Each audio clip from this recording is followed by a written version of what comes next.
months, sketches, and hundreds of tiny choices. Every line, scar, every symbol on my body was designed for a reason.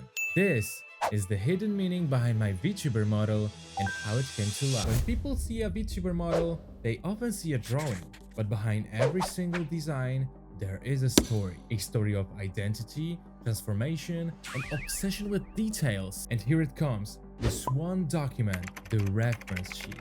This is where everything starts. It's like building a soul line by line. My first design was simple. No horns, no wings, blonde hair, a character that was okay, but didn't feel like me. I decided to rebuild it from the ground up. Something darker, maybe something alive. So I started writing my reference sheet. Everything that defined who Sheesu would become. 8 diamonds. These are not just a decoration, they are lives. You can treat them like the hearts in Minecraft, because when the last diamond fades, so do I.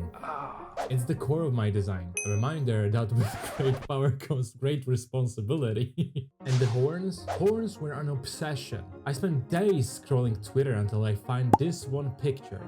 One VTuber with its created character, I believe, and I feel that these horns are so iconic. I couldn't choose which one of them should I use as my inspiration, so I decided to combine both. My design artist, Teruki, brought them to life perfectly, and you gotta admit that it's a hell of a job. Then, I decided that I want wings. But I don't want just a random wings. I ain't no fairy. I had one specific wings in mind. Just look at this dude. These were inspired by Devil Jin from Tekken. I remember playing Tekken when I was a kid and he was my favorite character. I always wanted to be like him. I'm sorry, he looks just badass. They symbolize the part of me that destroys and creates at the same time. My bloodline of the Eater of Worlds. The little chains around me are an accessory. These are a part of the lore. Sheesu is kinda trapped in his past, in a power he never asked for. Same goes with the curse on my hand. This curse grows every time I use any of my powers. Unfortunately, I have some curse on my hands because of shapeshifting. That's why I look like this in the past. Right now it's only my hands, but who knows how far it will spread. Every element of my design ties back to my identity. The spade symbols,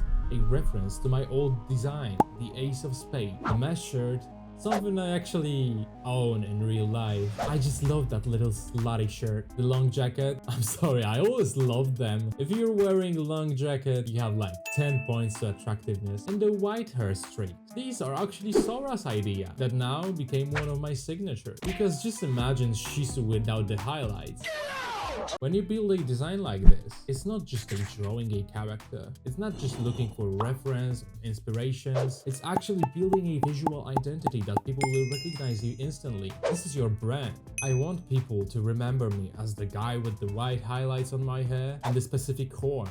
The reference document became a blueprint. Poses, toggles, every single detail, every instruction was deliberate, because in this whole VTubing world, every pixel has a meaning. This model isn't just an art, it's a story about transformation, about breaking the old version of myself to create something that feels alive. I also sneaked a lot of my IRL character traits, because Sheesu is kind of my Horcrux. It's my internet persona, and it means a world to me. The diamonds, the curse, the chains, they're not the fantasy, they're metaphors for what it means to create, to evolve, and to never be done improving. And kinda sign for you that in this world you can be whoever you want. This is my design.